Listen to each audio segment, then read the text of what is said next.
Voltamos com o nosso programa Em Pauta, hoje falando sobre Copa do Mundo, já que estamos a menos de um mês para a Copa aqui no Brasil. Recentemente, uma revista alemã publicou uma capa que está dando o que falar. Na capa aparece a bola da Copa do Mundo em chamas e caindo no Rio de Janeiro sobre o Pão de Açúcar. E com a seguinte frase, morte e jogos. E o que isso significa? Vamos falar sobre isso também agora no Em Pauta. Acredito que vocês viram, né?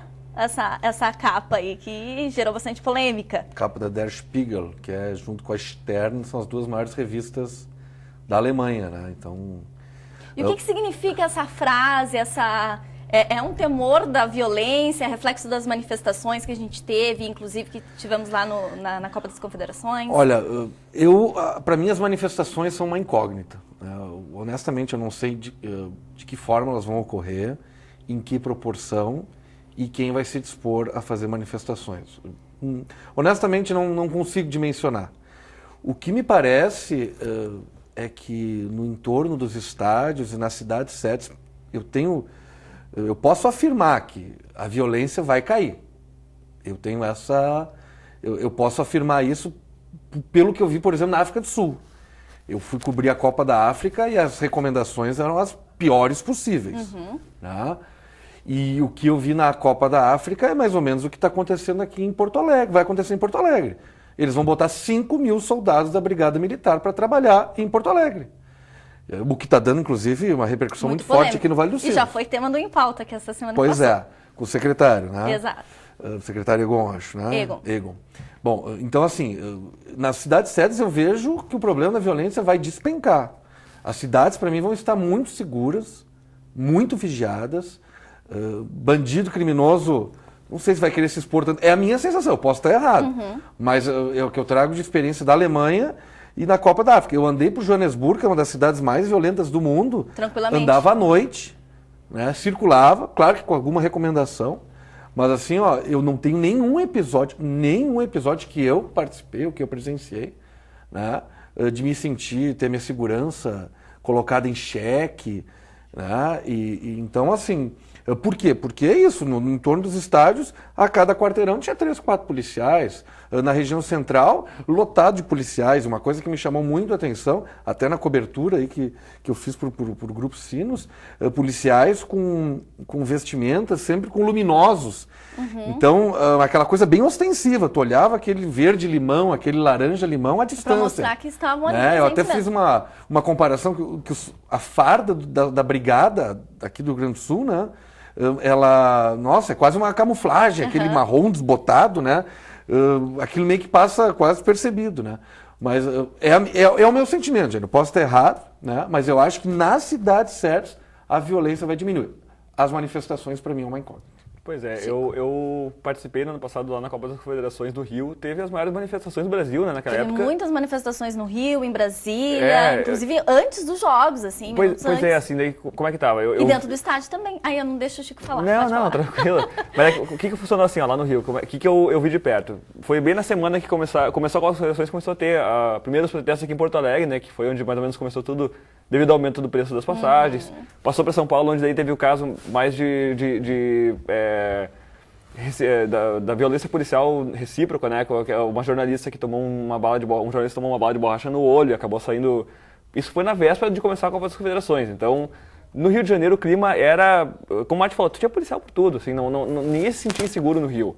No Rio de Janeiro, claro, na Zona Sul, na parte central, que é uma parte mais turística mesmo, caminhava de madrugada, tranquilamente. Tu chegava tarde do estádio, vinha de metrô do estádio às 11 horas da noite, sem nenhum problema, sabe? Era um negócio normal.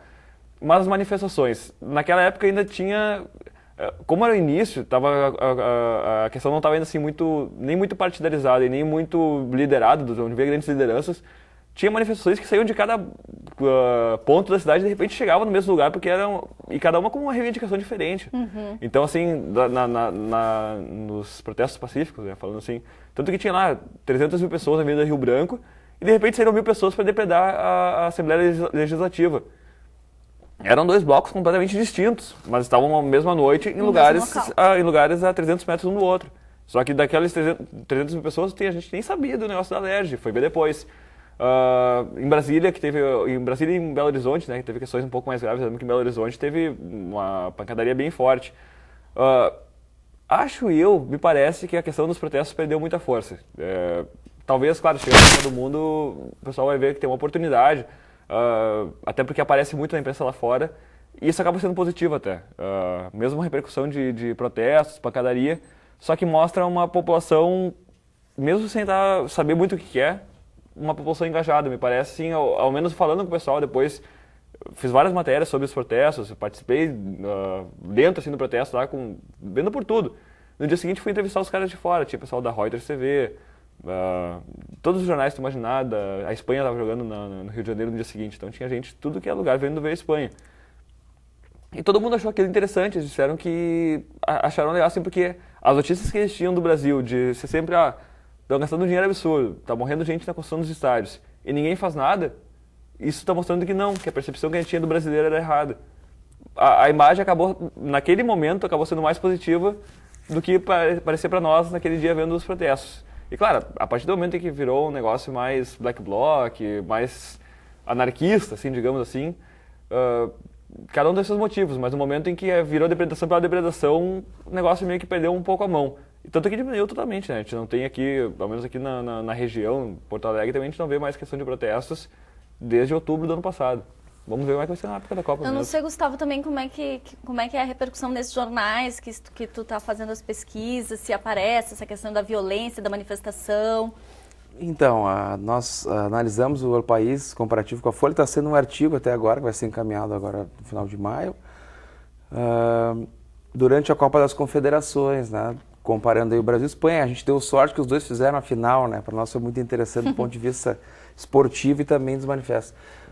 Em relação ao volume de cobertura, o país não deu o devido equilíbrio, assim, relacionado à Folha de São Paulo. Tem uma explicação para isso também, que é a questão local, né? A proximidade vai fazer com que a notícia impacte muito mais em relação à circulação e também ao consumo, né? Mas em relação assim, à questão midiática de publicação, então, da revista alemã e também o próprio governo americano divulgou uma cartilha né, de postura e cuidados que os americanos têm que ter ao vir ao Brasil, né?